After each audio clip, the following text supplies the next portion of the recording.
Hey everybody out there in the YouTube universe, this is Mr. Movie, and in today's video, we're going to be doing another top 5.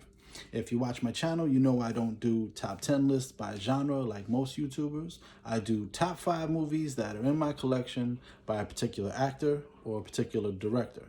Sometimes I do topical ones, but today we're sticking to the script. This one is going to be about an actor. For the movie to be considered, it has to be the starring role for the actor or the supporting role for the actor. So the one or two. Can't be 3, 4, or 5. You know, in some movies you got a lot of actors and they're not the prominent roles, so those won't be considered. And in this particular case, that was a bit of a problem for me because this particular actor, the actor we're talking about, is Tom Hardy. So this video is going to be the top 5 movies in my collection from Tom Hardy. The reason I said it was a problem is because he's in so many great movies that he's not the main guy or the second guy. It's, you know, sometimes it's an ensemble movie where he's, third or fourth or part of the crew or something like that. And he's great in them and they're great movies. Like, for example, one of my favorite movies that he's in is Rock and Roller, but he's just part of the crew. He's not one of the main 1 or 2 people, so I couldn't consider it. You know what I mean? My parameters for these lists when I do actor, not so much director because it's mainly the director, obviously, but the parameters are for an actor that you have to be the star or the second star. You know what I mean? It has to be kind of your movie. It can't be just part of the movie in some way. So he has a lot of movies like that where he's really cool and the movie's really cool, but I didn't consider it, and it kind of sucked because those are some of my favorite movies that he's in. But I was able to get a really good top 5 list of that fit the parameters, and they will be in this list. Now, I really like Tom Hardy. I think he's a good actor. He's got a great story. I mean, he's been through a lot in his life. A lot of different things happened to him that were really rough, and he could have gave up at any point, but he didn't, and came out on top. And he's a big Hollywood actor. I really look at him and say, that's a success story. He came out of some rough stuff and he prevailed. So very cool. I really look at him. He's like a modern version of young Brando. That's kind of who he reminds me of. He's a handsome man, chicks dig him or whatever, but that doesn't really matter. He doesn't seem to care about that. He's more about giving a good performance and getting deep into the role. And if it makes him look ugly or, whatever, he doesn't care. It's more about the film. And I appreciate that. I think that that's a really good actor. You know what I mean? He's another one I think that gets into that, I've said it before, the Brad Pitt, kind of Johnny Depp, where, they might not be thought of as good as they are because they're handsome guys, they're pretty boys, and they kind of get put to the side, DiCaprio's and that. But you got to look past that and say, is this guy a good actor? And they're great actors. So, I don't have that problem. I look at them for their work, and I like Tom Hardy as an actor. So he's getting his own top 5, and we're going to go through it right now. So that being said, number 5 is The Drop. Some of these movies you might not know that well, but you should check them out. Not only because they're on my list and I'm suggesting them, but they're really good movies. What I really like about his performance in The Drop is the fact that throughout the whole movie, he's kind of playing it where he's not that bright. So you're constantly underestimating him. And that's sort of the theme of it, is you never see him coming. You never see that he's that guy. And the cop even says it to him. It's kind of about, in New York, this takes place in Brooklyn, but, in New York, there's what's called drop bars. I hope I'm not talking out of school here, but, that there's certain bars in a neighborhood that whoever runs that neighborhood, that's, they pick different bars to drop their money off. That's the drop bar, and then they come collect it. So whatever they got working, drugs, numbers, whatever, the money gets dropped off at a particular bar of their choosing, and they come collect it. So this is he works at a drop bar. Gandolfini is the owner of the bar in name only. It's run by the Chechen mob, and basically the story is him being underestimated the whole time, and you don't know. You kind of get a whiff that he had a criminal past, but you don't really know it. And he gets involved with this woman because he finds a puppy in her trash that was abused by her ex-boyfriend, and he takes the puppy in. And it's just a series of events that happen where people do the wrong thing and end up paying the price, and he's always involved. And you don't it's not like he's pulling the strings in a Godfather sense, but he's always there, he's always involved, and he always has some kind of influence on what happened. And it's really cool how his character is always the one you don't expect, and that's why he's never suspected. And at the end, he's the one that's running the bar, and he's the one that's working for the Chechens, and because they recognize that he handled himself well, and that he's a guy that they can trust because he always ends up doing the right thing. It's a really cool story, and there's a big reveal at the end. I won't get into, but it's a slow burn of his character, and you slowly find out what he's all about. And he's playing dumb, but he's not dumb. Very cool movie. Number 5, The Drop. Number 4. This one, it's a little nutty, but it's a really good movie. It's called Bronson. Charles Bronson, not the actor. That's not his real name. He took on that name just to make himself more badass. But he's the most infamous criminal in British history. He was locked up forever, but he's a very complex character, and I think this might be Tom Hardy's best performance because it's pretty much just him. You know what I mean? It delves into the mind of this guy who's clearly a wacko, but he's living in his own world. He has his own morals and his own thoughts, and he's artistic, but he's a savage, and you can't really put your finger on what's up with this guy. But he plays the character really well. He looks like him, he acts like him, and real tough guy. And I think it's weird because you kind of get the idea that this horrible, awful criminal guy is kind of misunderstood. He's much deeper than he appears, and but then you don't really feel bad for him because it's not like he got railroaded. He did these things. You know what I mean? He is that guy. But you also kind of think, given the chance, he might have been something else. He could have done something else if his life was different. But even he says, he didn't come from a bad background. He had great parents. It's just he's a different dude. And it's a really cool character study of this guy, and Tom Hardy dives right into this character and becomes him. And it's a really entertaining, interesting movie. I would check it out if I was you. Number 4, Bronson. Coming in at number 3, this is DiCaprio's movie, The Revenant, which he won the Oscar for. Should have got it for 10 roles before that. They gave it to him for this, which I kind of understand. I mean, should have got it for other things, but what he went through for this role, it was intense. The reason why Tom Hardy, if this movie's on the Tom Hardy list, is he's the supporting actor. He's the antagonist to DiCaprio's character, and he's amazing in this movie. It's a period piece, which you guys know I love, and the reason why I like Tom Hardy's performance is because he's a British guy, but he's playing an American, back in the days. So he's got to get the American accent, but then, not a modern American accent. And he's such a great asshole in this movie. He's such a scumbag. And, he does everything possible to screw DiCaprio's character, and he plays that bad guy role so well. You just hate his guts.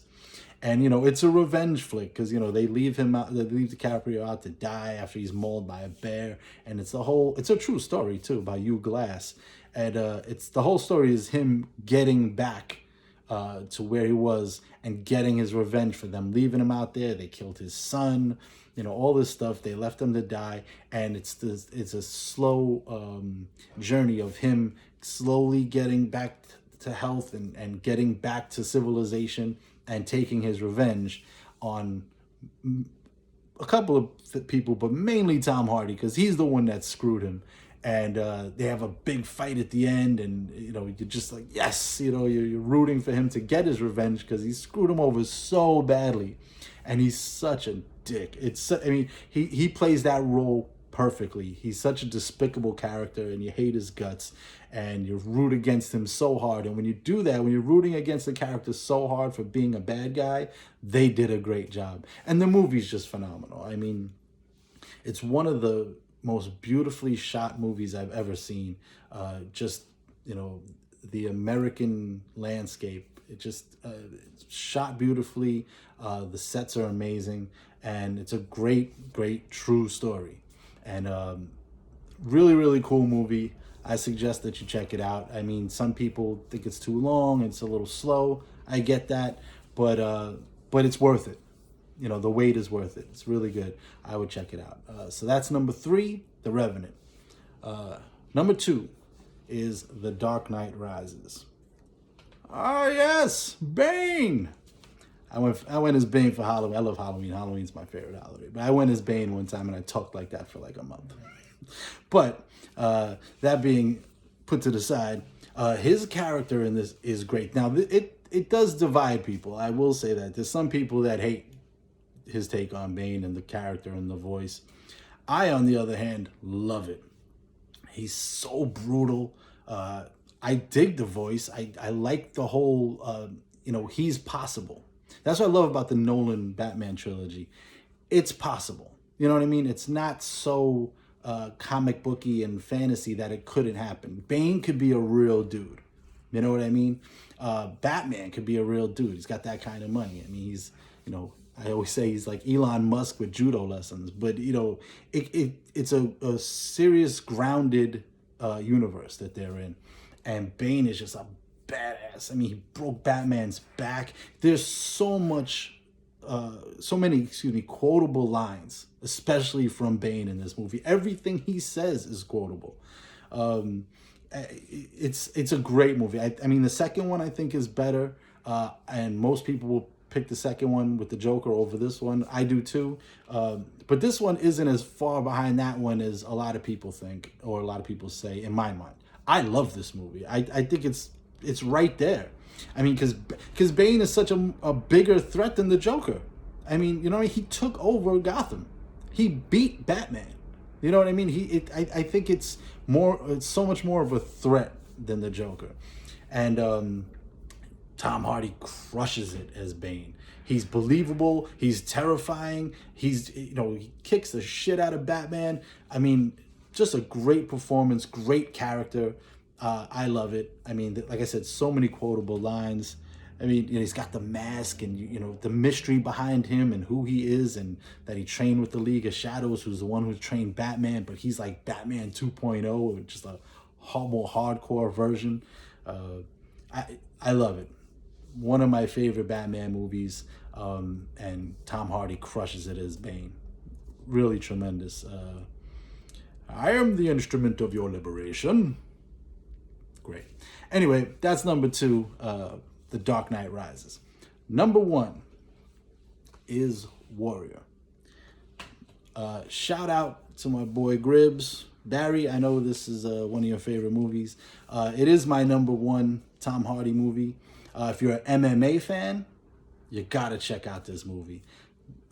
It's about a guy who used to be a wrestler and became an MMA fighter, and his brother who was the same but wasn't as good. So his father, who's played by Nick Nolte, he trained him and kind of was on his side more and kind of forgot about the other brother, and he was a drunk, and he didn't treat the family right, and the mother left, and Tom Hardy's character went with the mother. The brother stayed with his girl, got married, had kids, and Tom Hardy goes off to Iraq, and he becomes just hard and rough. And when he comes back, there's this big tournament that's being set for $5 million. And it's the biggest event in MMA history, and both brothers end up getting in the tournament. Now, Tom Hardy's character uses a different last name because he's doesn't want to be associated with his father. But when he comes back, he asks his father to train him because he's the best trainer for him, even though they don't get along. And Tom Hardy's whole thing is forget his brother, forget his father. None of them matter. He doesn't care. The only brothers he had is his brothers when he was in the war. That's how he looks at it. He's a Marine through and through. And you come to find out that he saved a bunch of guys' lives. He ripped the hatch off a tank. And, he's like a war hero. But his best friend died in the war. And he's doing this to give the money to her widow because he made a promise to him. And, you find out, while you're watching the tournament that, oh, this guy is a war hero, because there was guys over in Iraq watching this. They're like, I know that guy. That's the guy that saved us. And, they tell the media, and the media kind of, blows it up that he's this big war hero. But they come to find out that, he abandoned his unit. He was just on his way out, and he saw these guys in trouble, and he saved them. Because that's just the kind of guy he is. But he was abandoning his unit because his friend was killed by friendly fire, and he just had enough. And then when he came back, he gets in the tournament. The brother wasn't supposed to be in the tournament, but the guy he was training with gets hurt, so he gets put in the tournament. And they have different last names, so nobody knows that they're brothers. And his brother's a teacher, doing this for money. He needs the money because he's about to lose his house. It's just an amazing story. Great characters, great writing. And, they go through the tournament. It's kind of an underdog story where, Tom Hardy's character is just a machine. He's just running through people, just beating the shit out of them and just walking off. No fanfare, no entrance music, no nothing. He's just there to do a job. The brother is the underdog. He's like Rocky. He's beating these guys he shouldn't. He's a little too old for it. He's unknown, sort of. He used to fight MMA, but then he became a teacher. And then they end up having to fight at the end. And, the brother ends up, hurting Tom Hardy's shoulder, and he's still fighting. But he's beating the hell out of him Tom Hardy's character is winning this fight, but then he gets hurt, and the brother doesn't want to fight him anymore. He's like, give it up, and he just won't. And then he makes him tap. But then, they hug and they walk off together because they realize, they're brothers and family means more than anything else. And, it's a story about MMA, it's a story about war, it's family, the different dynamics in family, and how you might hate each other, but you should really end up in the end love each other. And it's just a great story and great fighting action. It's very entertaining. I love this movie. I suggest it highly. If you like MMA, or you just like sports or anything like that, boxing movies, stuff like that, this is one of those that's really good. And Tom Hardy, it's not his best performance because he doesn't say much. He's kind of a quiet character, but his intensity and how much he hates his family and how much hate and anger he has inside of him really comes through in his performance. And I do think it's a great performance because sometimes, you don't have to say much if you're a great actor. It's your face and your emotion and the way you physically act that comes through. Great performance, tremendous movie. I love The Warrior. It's my #1 Tom Hardy movie. So running it down, number 5, The Drop. Number 4, Bronson. Number 3, The Revenant. Number 2, The Dark Knight Rises. And number 1, Warrior. It's the top 5 Tom Hardy movies. Thanks for watching. If you like this, please subscribe. I do content like this all the time. I do movie reviews of movies that are in my collection, top 5s of actors, directors, topical movies in my collection. It's all about the collection. And I'm just a big movie nut. So if you have other movie nut friends, share this with them. Like this video, subscribe to my channels, hit the notification. I do a bunch of videos. You could, go back and check out the old ones, or when I do a new one, drop it. You'll get the notification. You can check it out. And, If you like my content, let me know, and please pass the word. I'd appreciate it. That being said, this is Mr. Movie signing off, and I'll see you again next time at the Flicks.